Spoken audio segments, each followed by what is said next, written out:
My sister broke all my son's birthday gifts while everyone laughed. Then my father took off his wedding ring and said 4 words that changed our family forever. The first present hit the wall at 3:47 p.m. on a Saturday afternoon in November. My sister Amy grabbed it from my 5-year-old son Tyler's hands, a wrapped box with dinosaurs on the paper, the one from his best friend Lucas, and hurled it across my living room with enough force that the impact left a dent in the drywall. The sound of shattering glass cut through the birthday party like a gunshot. Everyone froze. The other kids, the parents, my wife Sarah, even the Paw Patrol music playing from the TV seemed to pause. Tyler's eyes went wide. His mouth opened, but no sound came out. He just stood there, holding the second present, staring at the broken glass and shattered plastic scattered across the floor. Before anyone could react, before I could move, before Sarah could speak, before any of the other parents could process what they'd just seen, Amy grabbed another gift from Tyler's pile, a Lego set, the big one, the $120 Jurassic World set Tyler had been asking for since July. She held it over her head like a trophy and smashed it against the hardwood floor. "Amy, what the hell?" I started toward her, but she was already reaching for another present, a book set, the complete Harry Potter illustrated editions his grandmother, Sarah's mother, had spent months finding at estate sales. She ripped the wrapping off and threw the books, one by one. They hit the coffee table, the couch, the wall, pages tearing, spines cracking. Tyler started crying, not tantrum crying, that silent, shocked crying that comes from complete bewilderment, the crying that happens when a child's brain can't process what they're seeing. My Uncle Jerry, Amy's godfather, 63 years old, wearing a Hawaiian shirt and cargo shorts like he always did, started laughing, actually clapping his hands together. "That's hilarious," he wheezed between laughs. "Amy always knows how to liven things up. Never a dull moment with her around." I turned to look at him, certain I'd misheard, certain this was some kind of joke I wasn't getting, but he was genuinely laughing, tears streaming down his face, slapping his knee. "Oh, come on," my mother said, from her perch on the love seat, waving her hand dismissively. She was holding a glass of white wine, always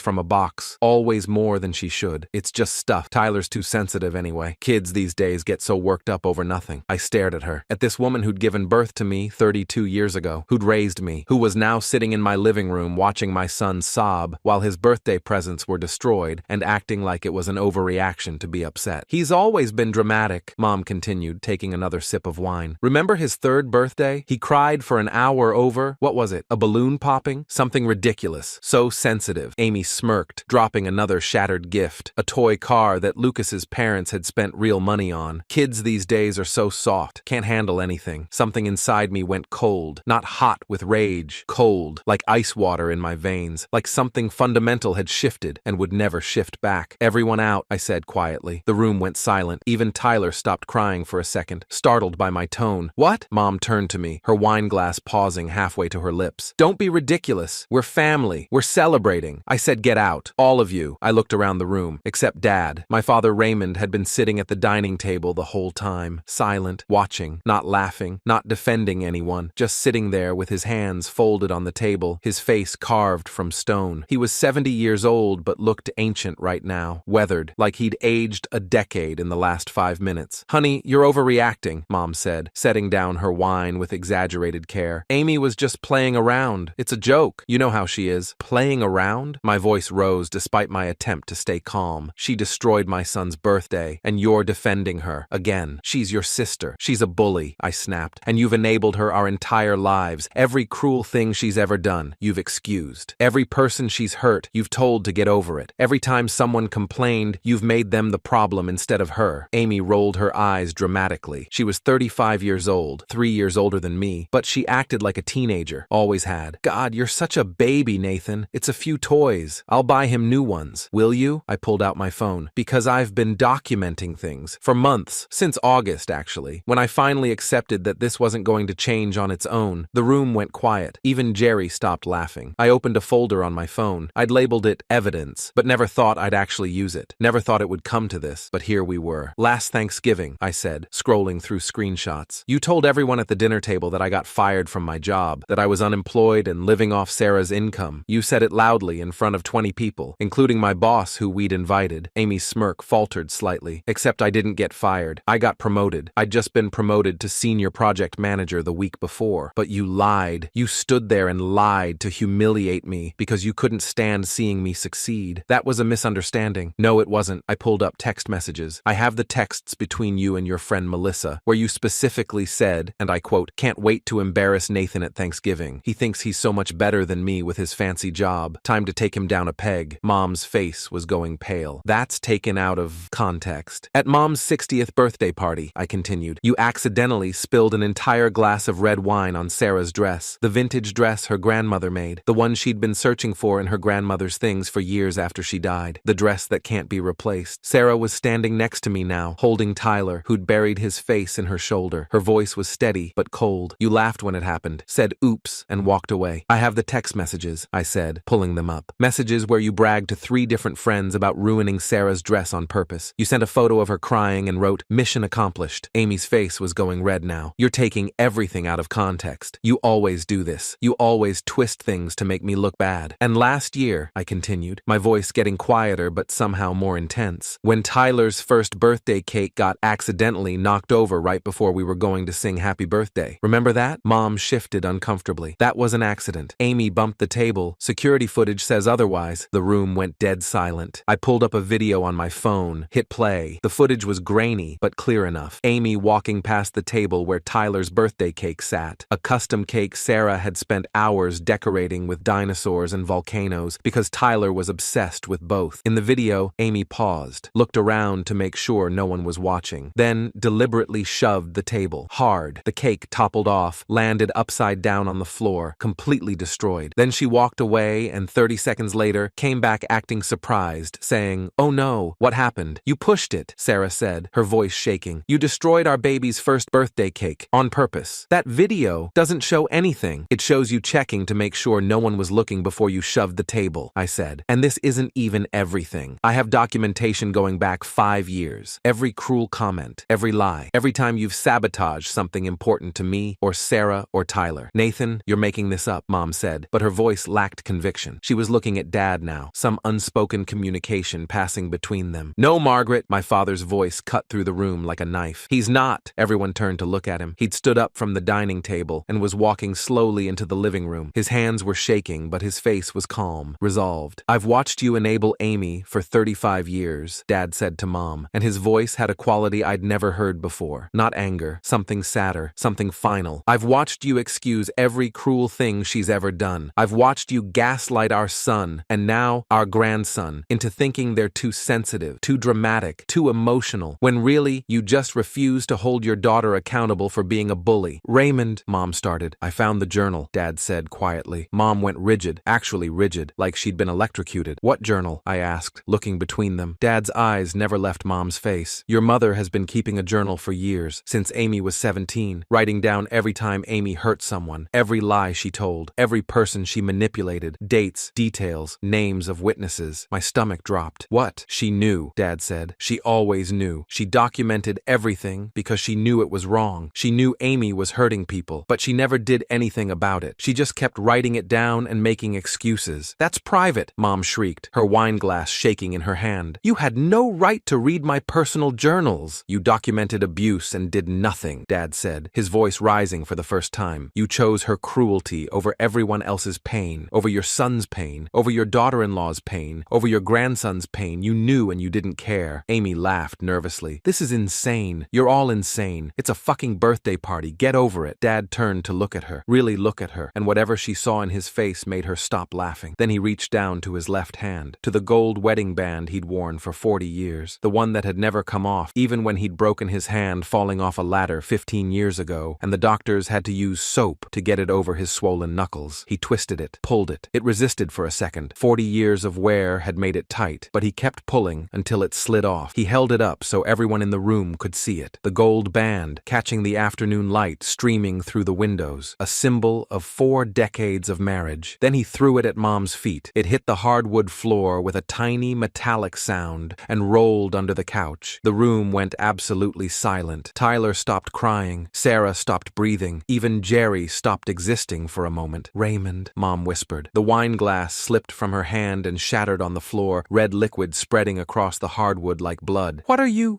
doing?" Dad looked at her with eyes full of something I'd never seen before. Not anger, not sadness, just cold, final certainty. The look of a man who'd made a decision and would not be swayed. "I'm done protecting you. you. 4 words, 4 simple words, but they landed like bombs. What? Mom's voice was barely audible. I'm done, Dad repeated. I'm done pretending this is normal. I'm done making excuses for her. He pointed at Amy. I'm done watching you gaslight our family. I'm done choosing you over what's right. He turned to me and his face softened slightly. I've already contacted a lawyer. Mitchell Barnes, Patterson and Barnes Family Law. 23 years specializing in divorce cases. I met with him 3 days ago, Wednesday at 2 p.m. Divorce papers will be filed Monday morning at 9 a.m. when the courthouse opens. Mom made a sound like she'd been punched in the stomach. I've also been compiling evidence, Dad continued, and now he pulled out his own phone. Everything I could find about Amy's behavior over the years. Text messages. I accessed the family phone plan records going back 7 years. Emails. I still have the login to the family email account you set up in 2008. Security footage. He nodded at the video still playing on my phone. I have footage from our home security system going back 18 months. Witness statements. I've been quietly talking to family members and friends who've been hurt by Amy's behavior. 23 people willing to make formal statements. Amy's face had drained of all color. You can't. I can, Dad said calmly. And I am. Everything's being sent to multiple parties starting Monday. Tyler's school. I won't have him in the same building as Amy when she volunteers there claiming to be his loving aunt. Amy's employer. I think HR at Bradshaw Marketing should know about her pattern of manipulation and cruelty, and anyone else who needs to know who she really is. You're going to destroy her life, Mom shouted, finding her voice again. Over some toys? Over a misunderstanding? This isn't about toys, Dad said. This is about 35 years of abuse that you've enabled, excused, and covered up. This is about watching my grandson cry while his gifts were destroyed and his grandmother laughed. This is about my son documenting his sister's cruelty for months because he knew no one would believe him otherwise. This is about you keeping a journal, proving you knew all along and did nothing. He walked over to where Tyler was still clutched in Sarah's arms. Tyler's face was red and puffy, tear-streaked, confused. Can I hold him? Dad asked Sarah gently. She nodded, transferring Tyler to his grandfather's arms. Tyler clung to him immediately, burying his face in Dad's shoulder. I've booked a room at the Sheraton downtown, Dad said to me, stroking Tyler's back. Room 814. I'll be there until I find an apartment. Bring Tyler whenever you're ready. We'll have our own party, a real one, with presents he can actually keep. He started walking toward the door, then stopped, turned back to face Mom. 4 decades, he said softly. 4 decades I waited for you to choose right over easy, to choose protecting victims over protecting Amy, to choose being a good mother over being an enabling mother. You never did, not once in 40 years. He adjusted Tyler in his arms. I've spent the last 3 months documenting everything for the divorce proceedings. Dr. Helen Cartwright, forensic psychologist, has reviewed the journal you kept. She's prepared to testify about parental alienation and emotional abuse. I have financial records showing how much money you've given Amy over the years, $87,000 in the last decade alone, money from our joint savings that you never told me about. I have text messages between you and Amy planning how to handle Nathan when he complained about her behavior. Mom's legs gave out. She sat down hard on the couch. I have recordings too, Dad continued, from the home security system, audio and video. Every time you told Nathan he was being too sensitive. Every time you told him to just let it go. Every time you gaslit him into thinking he was the problem. 6 years of recordings, all time-stamped, all admissible in court. He looked at Amy one last time. And you're not Tyler's aunt anymore. You're nobody. You don't exist to this family. I'm filing a restraining order on Tyler's behalf tomorrow through his school. You won't be allowed within 500 feet of him. Amy found her voice finally. You can't do that. I have rights. You have no rights to my grandson, Dad said coldly. Judge Christina Ramirez, family court, has already reviewed the preliminary evidence. She's sympathetic to protecting children from destructive family members. The temporary restraining order will be granted Monday, pending a full hearing. Dr. Cartwright's testimony about the pattern of behavior will be compelling. He opened the front door. Cold November air rushed in. One more thing, Dad said, looking at Jerry, at the cousins who'd been silent, at the uncle who'd laughed. Anyone who stays in contact with Margaret or Amy, anyone who enables this behavior to continue, anyone who tells Nathan he's overreacting or should just forgive and forget, you're choosing sides. And if you choose them, you choose to not be part of Tyler's life. Simple as that. Then he walked out, carrying my crying son, leaving my mother sitting on the couch in shock, my sister standing surrounded by broken toys, and a room full of relatives who suddenly understood that something irreversible had just happened. I looked at Mom, at Amy, at Jerry, who'd finally stopped laughing, at my cousins Diane and Robert, who'd been silent observers. Get out of my house, I said. My voice was steady, calm. All of you. Nathan, please, Mom said, tears starting now. We can talk about this. We can fix this. You've had 32 years to fix this. You chose not to. Now get out. But But get out. Sarah moved to the door and held it open. Waited. One by one they filed out. Mom stumbling, crying, mascara running. Amy silent now, her face pale, her hands shaking. Jerry muttering about overreactions. The cousins avoiding eye contact. When the last person was out, Sarah closed the door, locked it, put the chain on. We stood in our destroyed living room. Broken toys everywhere. Shattered glass. Torn wrapping paper. A wine stain spreading across the floor. Is Tyler okay? I asked. Your dad has him. He's safe. Sarah's voice was shaking. Nathan, what just happened? I don't know, I said honestly. But I think my dad just ended his marriage to protect our son. My phone buzzed. A text from Dad. Tyler's okay. We're getting ice cream. Come whenever you're ready. Bring the other presents. The ones Amy didn't destroy. We'll open them together. Another buzz. A different number I didn't recognize. Mr. Hayes, this is Mitchell Barnes, your father's attorney. He's asked me to reach out to you directly. We need to discuss the restraining order against your sister and the evidence you've been collecting. Can you come to my office Monday at 10 a.m.? My paralegal will email you the address. I showed the texts to Sarah. Your dad really did this, she said. He really left her after 40 years. Because of Tyler. Because of you, Sarah corrected. Because he finally saw what your mother has been doing to you your entire life. We started cleaning up, sweeping glass, picking up torn paper, salvaging the presents that could be saved. At 5:23 p.m., my phone rang. Mom, I didn't answer. A voicemail appeared. I listened on speaker. Nathan, please, you have to understand. Amy didn't mean,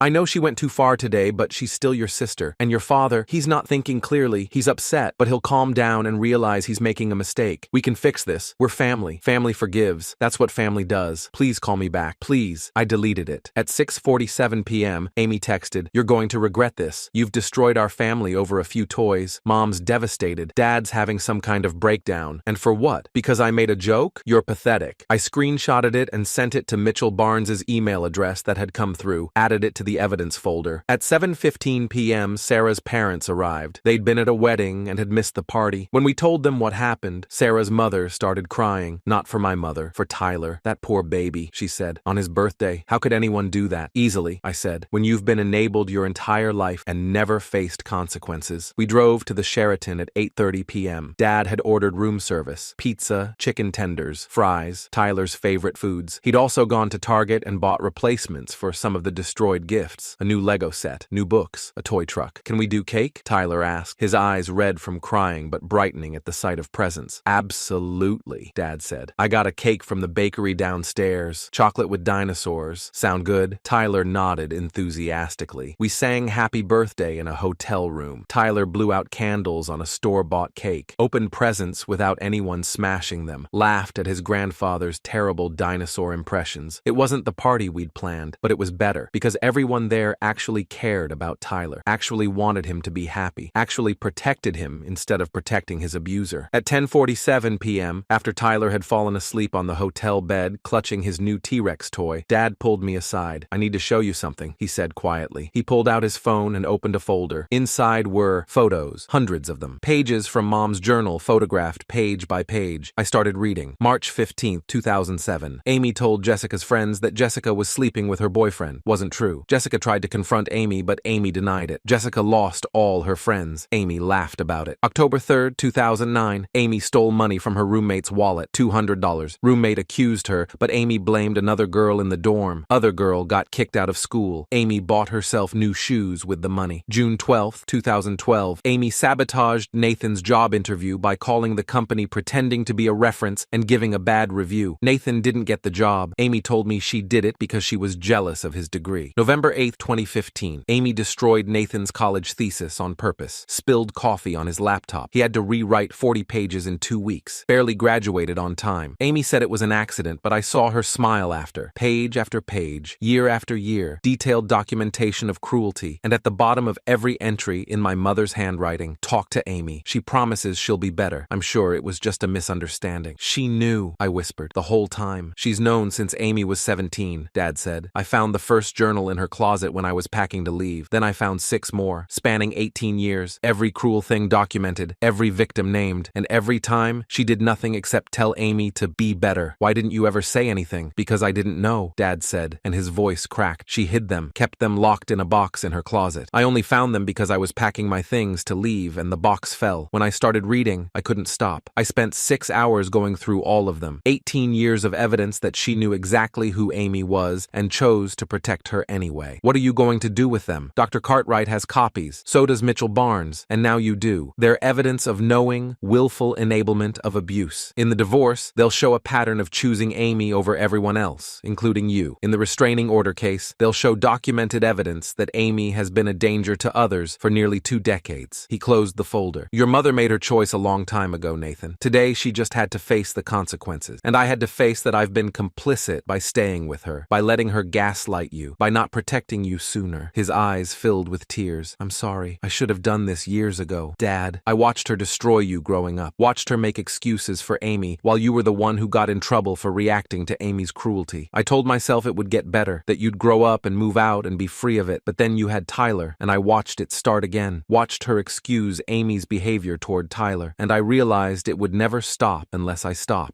I hugged him, this 70-year-old man who'd just blown up his entire life to protect his grandson. Thank you, I said. Monday morning at 10 a.m., I sat in Mitchell Barnes's office. He was 56, gray hair, wire-frame glasses, a wall full of legal degrees and certifications. Next to me was Sarah. Across the desk was Dr. Helen Cartwright, the forensic psychologist Dad had mentioned. Let's review what we have, Mitchell said, pulling out a thick folder. Your father's divorce case is straightforward. 40 years of documented emotional abuse and financial deception. The journals alone are damning. Add in the evidence you've collected, he gestured to my phone, and we have an ironclad case. What about the restraining order against Amy? Sarah asked. That's where Dr. Cartwright comes in, Mitchell said. Dr. Cartwright leaned forward. She was maybe 60, with kind eyes but a serious expression. I've reviewed all the documentation, the journals, the text messages, the security footage, the witness statements your father collected. From a psychological standpoint, Amy displays a clear pattern of antisocial behavior with narcissistic traits. The destruction of Tyler's gifts isn't an isolated incident. It's part of a long-term pattern of intentional cruelty. Will a judge grant the restraining order? I asked. Almost certainly, she said. Judge Ramirez is excellent at protecting children from toxic family members. With this level of documentation, I'd be shocked if she denied it. The temporary order will be granted immediately. The permanent order hearing will be in 2 weeks, but Amy would have to provide compelling evidence that she's not a danger to Tyler. Given her pattern of behavior, that's essentially impossible. What about my mother? I asked. She's going to fight this. Let her, Mitchell said. Every time she contacts you, screenshot it. Every voicemail, save it. Every text, document it. The more she harasses you, the stronger your father's divorce case becomes. We're arguing that she prioritized Amy over everyone else for decades, including you and Tyler. The more she defends Amy now, the more she proves our point. Over the next 2 weeks, that's exactly what happened. Mom called 17 times, left 13 voicemails, sent 48 text messages, all begging me to understand, to forgive, to remember that family is forever. I documented everything, sent it all to Mitchell. Amy sent 23 text messages, ranging from apologetic, I'm sorry, I went too far, please let me make it up to Tyler, to threatening, you're going to regret ruining my relationship with my nephew, I'll make sure everyone knows what a vindictive asshole you are, to desperate, mom's a mess, dad's destroying her, all over your overreaction, how can you live with yourself? I documented everything, sent it all to Mitchell. My Uncle Jerry called once to tell me I was tearing the family apart and that real men forgive. I hung up on him and added his number to my blocked list. 3 cousins reached out with variations of, this is awkward, but I'm supporting Margaret and Amy because they're family. I thanked them for clarifying where they stood and told them they wouldn't be hearing from me again. 2 cousins reached out to say they'd witnessed Amy's behavior for years and were willing to provide statements if needed. I connected them with Mitchell Barnes. Sarah's family circled wagons around us. Her parents, her siblings, her aunts and uncles, they made it clear that we were supported. Tyler was protected, and anyone who had a problem with that could take it up with Sarah's father, a gentleman who'd never raised his voice in his life, but who told his brother-in-law, my Uncle Jerry, to go to hell when Jerry called to complain. The restraining order hearing was on November 27th, 11 days after Tyler's destroyed birthday party. Amy showed up with a lawyer, a young guy in an expensive suit who clearly didn't know what he was getting into. Mom was there too, sitting behind Amy, looking like she'd aged 10 years. Judge Christina Ramirez, 54 years old, 22 years on the bench, reviewed the evidence in silence for 15 minutes before speaking. Ms. Hayes, she said to Amy, I've reviewed the security footage, the text messages, the witness statements, and the journal entries documenting your behavior toward your nephew and others. I've also reviewed Dr. Cartwright's psychological assessment. Amy's lawyer stood up. Your Honor, my client admits she made an error in judgment at the birthday party, but an error in judgment, Judge Ramirez repeated flatly. Is that what we're calling the deliberate destruction of a child's birthday birthday presents while he cried. It was a momentary lapse. A momentary lapse doesn't explain the pattern of behavior documented over 18 years, the judge said. The destroyed cake at his first birthday, the lies told about his father, the manipulation of his grandmother to enable abuse. This isn't a momentary lapse. This is a pattern of intentional cruelty. She looked at Amy. The temporary restraining order is hereby made permanent. Amy Hayes is prohibited from coming within 500 feet of Tyler Hayes, from contacting him directly or indirectly, from attending any school or extracurricular activities where he is present, and from communicating about him on social media. This order is effective immediately and will remain in effect until Tyler turns 18 unless modified by this court. Amy's face crumpled. But he's my nephew. He's a child who needs protection from someone who deliberately hurts him, Judge Ramirez said. The evidence is overwhelming. The journal entries alone are damning. Your own mother documented your cruel behavior for 18 years and did nothing. That's not love. That's enabling abuse. She signed the order. Next case. Outside the courtroom, Amy was crying. Mom was trying to comfort her. They didn't look at us. Dad was waiting in the hallway. He'd attended the hearing, but sat in the back. When we came out, he hugged me. It's done, he said. She can't hurt Tyler again. The divorce finalized 3 months later. Dad got the house. Judge Ramirez ruled that Mom's financial deception, giving Amy $87,000 without Dad's knowledge, and emotional abuse warranted an unequal division of assets. Dad also got his full pension, his retirement accounts, and the car. Mom got her retirement account and enough money to rent an apartment. No alimony. The documented enabling of abuse and financial deception eliminated that. Amy lost her job at Bradshaw Marketing. Someone, I never found out who, sent the company copies of the journal entries showing her pattern of manipulation and cruelty. HR determined she was a liability risk and terminated her employment. She moved in with Mom. Last I heard, they're both living in a 2-bedroom apartment in the suburbs, Amy working retail, Mom working as a receptionist. They tell anyone who'll listen that they're the victims, that Dad and I destroyed their family, that we're cruel and unforgiving. Most people don't listen. Most people have seen the evidence, heard the stories, made up their own minds. 6 months after Tyler's birthday, we had another party, a do-over. At a park this time with all of Tyler's friends, Sarah's family, my dad, and the cousins who'd reached out to support us. Tyler blew out candles on a dinosaur cake, opened presents that no one destroyed, played on the playground until he was exhausted and happy. Dad brought him a special present, a photo album with pictures from throughout Tyler's life. Every birthday, every holiday, every milestone. So you always remember, Dad said, that you're loved, really loved, by people who would never hurt you, who would protect you from anyone who tried. Tyler hugged him. I love you, Grandpa. I love you too, kiddo. That night, after Tyler was asleep, I found Dad sitting on our back porch. He looked older now, more tired, but somehow lighter too, less burdened. Do you regret it? I asked. Leaving her? Ending a 40-year marriage? He thought for a long time. No, he said finally. I regret not doing it sooner. I regret letting you grow up thinking you were the problem. I regret not protecting you the way I should have. But leaving her, standing up for Tyler, that's the best thing I've done in years. She calls me sometimes, I said. Leaves voicemails. What does she say? That I'm keeping her from her grandson. That she's sorry but I'm overreacting. That Amy's changed and deserves another chance. That you've brainwashed me. And what do you think? I think some people are more committed to being right than to being good. I think some people will protect their favorite child even when that child is destroying everyone around them. I think some people can't be fixed because they don't think they're broken. Dad nodded, slowly. Your grandmother, my mother, used to say something. You can't set yourself on fire to keep someone else warm. Your mother spent 4 decades doing exactly that with Amy, setting everyone else on fire to keep Amy warm. And when I finally said no more, when I finally chose you and Tyler over her comfort, she acted like I was the villain. Are you happy? I asked. He smiled. It was a sad smile, but genuine. Happier than I've been in 20 years. I wake up every morning and don't have to watch someone I love get hurt and make excuses for it. That's worth the price of admission. A year after Tyler's destroyed birthday party, he turned 6. We had a small party at home with close friends and family. Dad was there, of course. Sarah's family, the cousins who'd stood by us. Tyler opened presents carefully, savoring each one. Halfway through, he stopped and looked at me. Daddy, is Aunt Amy going to break my presents? My heart broke a little. No, buddy, she's not here, and she's never going to hurt your presents again. Good. He went back to opening gifts. Later, Sarah found me in the kitchen. He asked me the same thing last week, she said quietly, when we were shopping for party supplies. He asked if Aunt Amy was invited. When I said no, he looked relieved. He's 6 years old, and he's relieved that his aunt isn't coming to his birthday party because he's afraid she'll destroy his things. I know. That's what Mom enabled. That's what she protected for 18 years. A person who makes children afraid. And your dad stopped it, Sarah said. He blew up his entire life to stop stop it. That's love, Nathan. Real love. Not the twisted version your mother calls love. I thought about that. About the difference between real love and the performance of love. About protecting the comfortable lie versus facing the uncomfortable truth. Yeah, I said. That's real love. 2 years after the birthday party destruction, Dad came over for Sunday dinner. He'd been dating someone, a widow named Patricia, who laughed easily and didn't make excuses for bad behavior. They seemed happy. Tyler was 7 now, thriving in 2nd grade, doing well in soccer. He still had nightmares sometimes about his 5th birthday, but less frequently. His therapist, Dr. Raymond Keller, child psychologist, 12 years specializing in family trauma, said that was normal and improving. "How's your mother?" Dad asked as we did dishes after dinner. He always asked, even though he'd made it clear he had no intention of reconciling, still calling occasionally, still sending cards on holidays, still insisting she's the victim. And Amy? No idea. I have her blocked everywhere. Last I heard from someone, she'd moved to Seattle, working as a bartender, still blaming everyone else for her problems. Dad was quiet for a moment. Then, "Do you think she'll ever change?" "No," I said, "because she'd have to admit she was wrong first, and people like Amy never admit they're wrong. It's always someone else's fault. Someone else overreacted. Someone else didn't understand. Your mother's the same way." "I know." He dried the last plate and set it in the cabinet. "You did good, you know, protecting Tyler, documenting everything, standing up to them when it would have been easier to just let it go. You did good too," I said, "taking off that wedding ring, walking out, filing for divorce. You didn't have to do that." "Yes, I did," he said simply, "because some things are more important than 40 years of history. Some things matter more than avoiding conflict, and my grandson being safe matters more than my wife's feelings." That night, after Dad left, after Tyler was asleep, after Sarah had gone to bed, I sat in our living room, in the same spot where 2 years ago, my sister had destroyed my son's birthday presents while my family laughed. My phone buzzed, a text from an unknown number. I almost deleted it, but something made me open it. "Nathan, this is Mom. I got a new phone because you blocked my old number. I just want to say that I've been thinking about what happened, about what Dad said, about the journals he found. I know you probably won't believe me, but I'm sorry. I'm sorry I chose Amy over you. I'm sorry I made excuses. I'm sorry I didn't protect you. I don't expect forgiveness. I just wanted you to know that I see it now. What I did, what I enabled, and I'm sorry. I read it 3 times, then I deleted it. Because some apologies come too late, some damage can't be undone, some relationships can't be salvaged, and some people deserve to live with the consequences of their choices. I blocked the new number and went to bed, sleeping soundly in a house where my son was safe, my wife was happy, and the people who'd hurt us couldn't reach us anymore. That was enough. More than enough. That was everything.